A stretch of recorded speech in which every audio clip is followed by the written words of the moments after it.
Alright, welcome back to Honored Madman. Today we're going to be talking about Oblivion. But not lore so much as we're going to be talking about one of my biggest problems with the gameplay of that game. And that's not the stiff combat or the overpowered late game enemies. By overpowered I mean just giant health bars. I also don't really have an issue with any of the stuff that's been memed. You know, the awkward but still pretty impressive NPC conversations, or their faces. I mainly blame the Speechcraft minigame for that, and who actually even played that thing? Everybody just bribed people, at least that's what I did. But the crashing and graphical bugs were never something that took away from the game's immersion. Yeah, it was annoying at times, mainly the crashing. I didn't really care about the facial animations, except when they were really funny, like that guard in Anvil who looks like a fish. And yeah, elves and orcs look pretty rough in this game. And the frequent crashing is sort of like Bethesda's watermark on all their games. It's something that they all have, and honestly, other companies have taken a note from it, because how often nowadays are we released games from other companies that aren't finished and are riddled with bugs and seem to have not been playtested at all?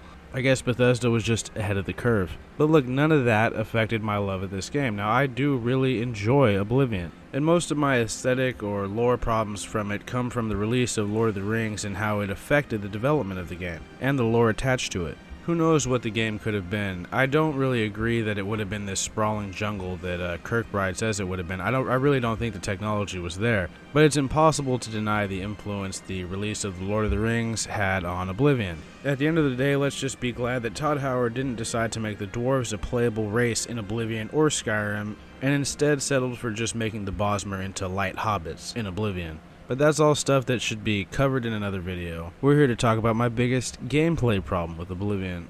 My biggest problem with it is the leveled loot inside containers and on enemies.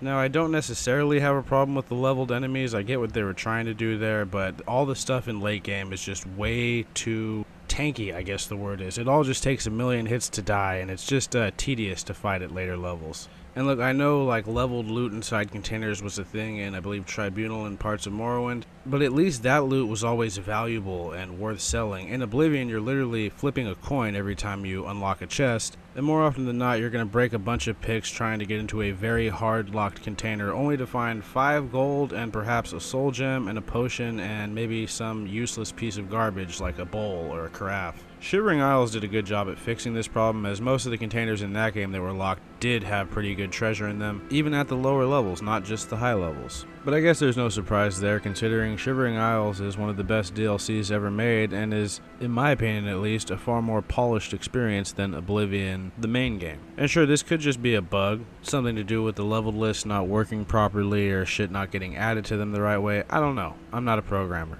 What I do know is that this is something that has remained unchanged since Oblivion's release. Now, this is especially predominant when you're low leveled. It's not so much when you're higher leveled. They do kind of, well, the RNG at least tends to treat you a little bit better once you've got some levels under your belt. It's still pretty easy to come across enchanted clothing on, for example, conjurers, but not really much in the way of armor or weapons in these ruins, at least at low levels.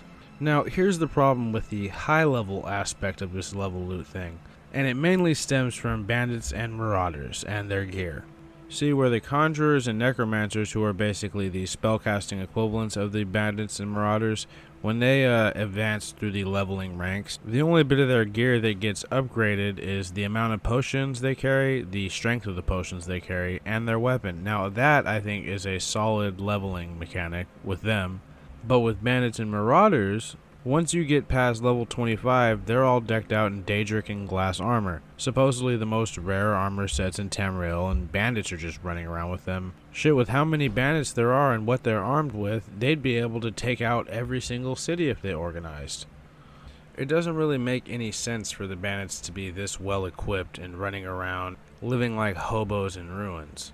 This was obviously fixed in Skyrim, with basically only the chief being decked out in a slightly better set of armor, and even then it was never Daedric, it was never glass. They even invented a whole type of armor for it, Nordic carved. But in Oblivion, when you see these guys running at you in full Daedric sets, not even the bandit chief, just the regular bandit archers, or when they're swinging glass maces at you, when those are supposed to be extremely hard to craft and even harder to come across. Now, I already mentioned how they handled some of these problems in Skyrim, and they sort of fixed a good amount of them. That's one thing I can say Skyrim does soundly beat Oblivion in, is how it handled its leveled loot, and also just how followers and companions work, but that's something for another video. And even the armor sets in Skyrim, the later ones, become a bit more hard to come by than compared to Oblivion, where you could just go to any old bandit hideout after you're level 25 and get a full set of glass, and any old marauder hideout for a set of Daedric. Which is cool. I mean, there's nothing wrong with that. It makes these armors really accessible, but it sort of eliminates any feeling of accomplished that one might get after piecing together a whole set. I mean, compare this to Morrowind. That game didn't have a leveled loot system at all. Everything was static. Everything was placed deliberately. Well, except for containers. The contents of containers is still randomized. But placed loot was always static. It didn't change. It was always the same, and so were the NPCs or enemies that guarded it. Well, not all containers, but you get what I mean. Honestly, loot in general with this game is nothing like it was in Morrowind. Those treasures actually had pretty good value behind them or were unique. Dwemer cups, Dwemer gears, limeware, plates and platters. There were a lot of valuable junk items that weren't used in crafting. That's not really the case in Oblivion. I mean, there's Varla stones, those are all statically placed. Welkin stones are basically worthless. And every lock you pick probably just has a couple pieces of spare change and perhaps a ball of lettuce, or maybe if you're lucky, a wolf pelt. Morrowind also had armor divided into more pieces than Oblivion did too, so perhaps that's also why it felt like a bit more of an accomplishment to complete a set in Morrowind. And in that game they were bold enough to bizarrely only put 1.5 sets of Daedric armor in the entire game. In fact, outside of the 2 DLCs, the only way to acquire a full set is to kill a main quest specific NPC. And not only that, but killing said NPC also breaks the fabled back path to beating the game. And outside of the old Telvanni wizard, you have to piece together your own unfinished set of Daedric armor after pouring through dozens of ruins. Daedric weapons were a little bit more forgiving, but the armor was literally damn near impossible to find. But it did have 3 different unique faces, which I really liked. And not to mention, Daedric armor in Morrowind also weighed over 350 pounds, and there were no perks to mitigate this weight issue like there is in Oblivion and Skyrim. So that was kind of a pain in the ass, but there were ways around it. It was supposed to be this rare artifact-like armor set that is extremely hard to make and also cost a small fortune if you wanted to buy parts for. And glass is similar in Morrowind, although it's not as rare as Daedric. I'd say ebony and glass are equally rare in Morrowind, and Daedric is like on another level entirely with its rarity. With there only being, I believe, 1 full set in the game, belonging to Devaith Fur, who you have to kill to get it, and you're not going to be able to kill him unless you want to doom the world, because he controls both endings of the game. Or both game paths, if you will. If you happen to kill someone who is important to the main story, you can still complete it if Devaith Fur and his dwarven buddy are still alive, but not if they die. I believe the main game of Morrowind even lacked both of the pauldrons or one of the pauldrons for a complete set, barring killing Devaith Fur for his set. They fixed this in one of the DLCs, either Tribunal or Blood Moon, but if anything, one could argue that the Daedric set was too hard to obtain in Morrowind. And honestly, I don't think that's a bad thing with how weight worked in Morrowind and how when you wore armor there were no perks that made the armor weightless. So wearing a full set of Daedric in Morrowind most likely meant you were basically almost over-encumbered and you weren't going to be able to do any dungeon delving, which was one of the best parts about that game. So not really a practical set. For Morrowind at least, although it does have the best helmets in that game, the Daedric faces. And also, anyway though, back to Oblivion. Daedric armor in Oblivion looks really goofy in my opinion. Too bug-like. It looked a lot better in Morrowind. I'm not sure how I feel about its design in Skyrim because it seems like it's like sort of this combination of the 2 styles with its own whole unique Nord style appearance. But see, I'm over here getting off track. The biggest sin of the leveled loot system is that there's no real reason to explore some of the lesser forts or the smaller areas and caves in the game. You know, the ones that don't have any sole purpose, like ones that aren't named goblin lairs or belong to any quests, because you're not going to find any loot in them. The only real reason you have to explore them is maybe to just kill stuff and gain EXP. And of course, tomb robbing and fort robbing can be used to restock equipment like repair hammers and lockpicks. They're definitely a good source for doing shit like that, and small amounts of gold, like 10 here, 5 there, 7 there. The occasional gemstone or soul gem, that type of thing is what you'll find in forts and Ayleid ruins, in my experience, at least in the earlier levels. But this doesn't necessarily go away after you get to level 30 or anything. You just start to see better rewards in some chests. You're still going to come across various locked chests, which by this point will be labeled as extra hard in their difficulty. that you will take the time to pick the lock only for it to be like a dwarven mace or a mithril leggings, something you don't need anymore at this point. Because like I said, these type of rewards will pop up around like level 30 plus still. And sure, they aren't the master chests of these ruins, they're the ones along the way. But why are they locked extra hard if there's going to be nothing in them? It just seems really goofy. It's the leveled system. It really is the biggest problem of Oblivion.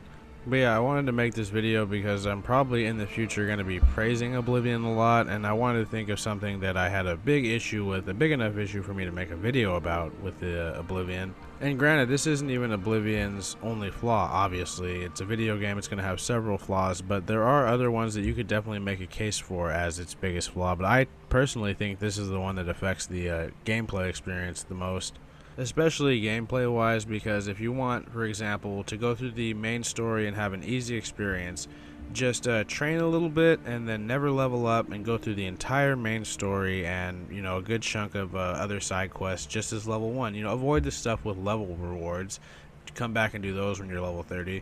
But you can go through a lot of the supposedly harder parts of the game, stuff that will be pretty hard because of how much damage sponge type enemies there are in late game. The leveling system also influences how strong your NPC companion might be, or just the average NPC you meet, especially guards. Guards are set to, I believe, 8 levels above the player, but with NPC companions, or just really any NPC you want to keep alive, it's a lot easier to do this at lower levels because the other enemies are so weak. But that kind of goes both ways because the NPCs at level 1 are also extremely weak and can die in a couple hits. And sure, when you're a higher level, your companions are actually a lot stronger, but so are all the enemies. Sort of disproportionate. They don't really stand a chance against any of the late game enemies, even with their increased stats. Like some do if they already had a good amount of health to begin with, like guards. But the average NPC, especially the non-companion, just ones that happen to travel the roads of Cyrodiil, they don't stand a chance even against a really poorly equipped group of bandits or goblins. They're gonna get killed. They might even die to a group of imps.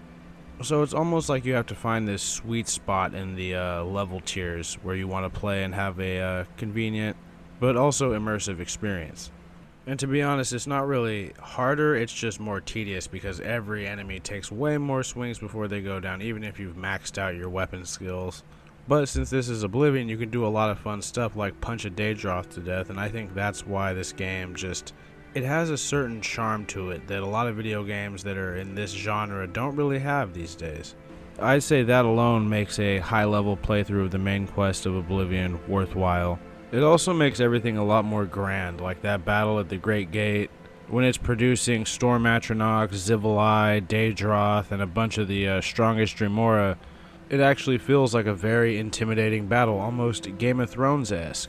And one last thing I'll say about the bandits and marauders having leveled weapons and armor. One thing that they did is I like that they made most of their armor mismatch, especially at late game. Like for example, at level 43, a marauder you encounter might have 2 pieces of Daedra armor, maybe the gauntlets and the boots, but he's wearing an orcish cuirass. And if they just eliminated Glass and Daedra from their leveled list, then I think it would work actually. Them having leveled armor and whatnot, it's not that big of a deal. It's just Morrowind made this huge deal about Daedric armor being very hard to get, and same with glass armor. It cost a small fortune in that game, and of course Daedric cost a large fortune. It's just strange how seemingly easy to acquire Daedric and glass weapons and armor are in Cyrodiil. I mean, here you've got these bandits and marauders, and their armor sets that they're wearing could buy them a very large manor back in Vardenfell, or probably anywhere in Morrowind. Yet here they are living in caves and ruined forts, eating rat meat to survive, and robbing the occasional passerby. I mean, what kind of life is that?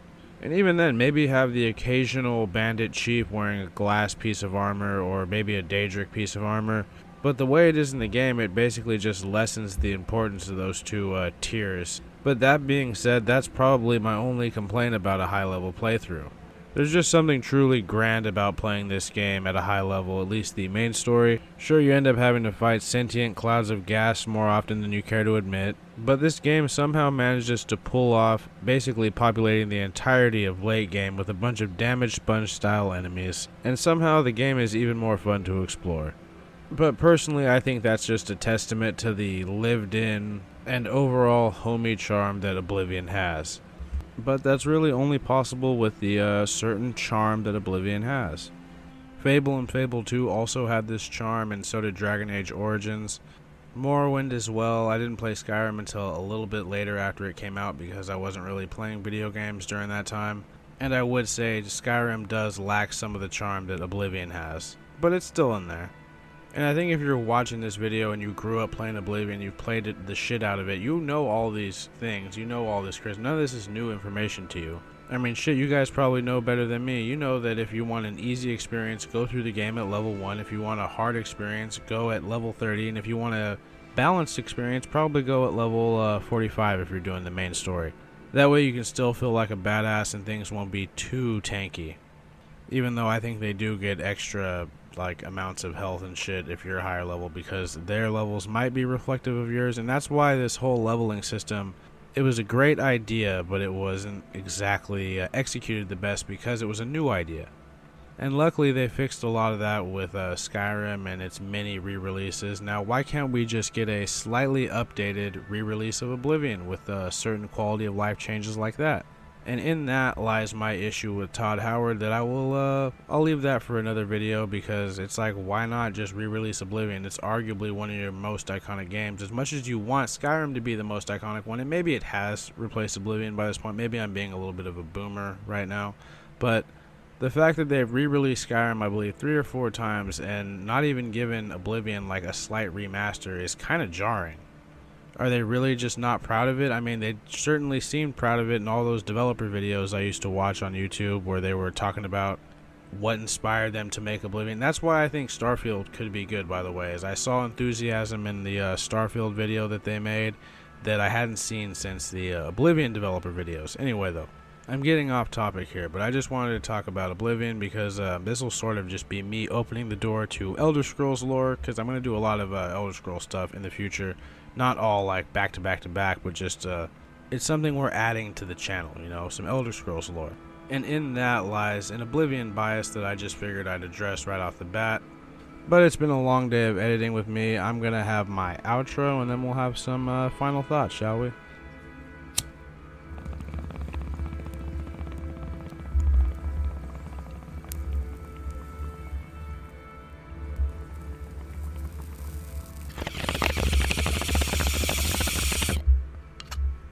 Alright, so I know this wasn't really a lore video or anything like that, but Elder Scrolls lore was the first video game lore that I ever really got into. I was into Star Wars lore. It wasn't the first expanded universe, but I didn't know video game lore could be that in-depth or intricate or even that immersive. I didn't know a video game world could feel like a real world.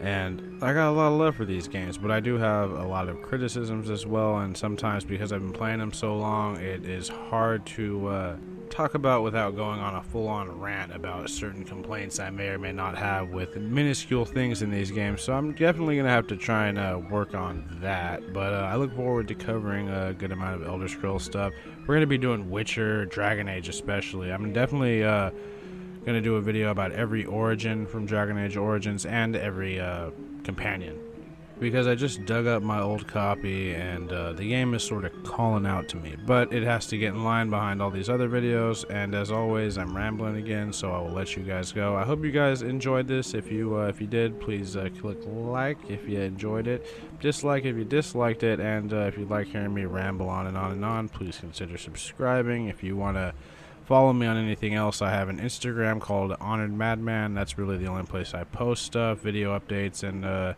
status updates and whatnot. So, but yeah, you guys have a good one. I'll see you.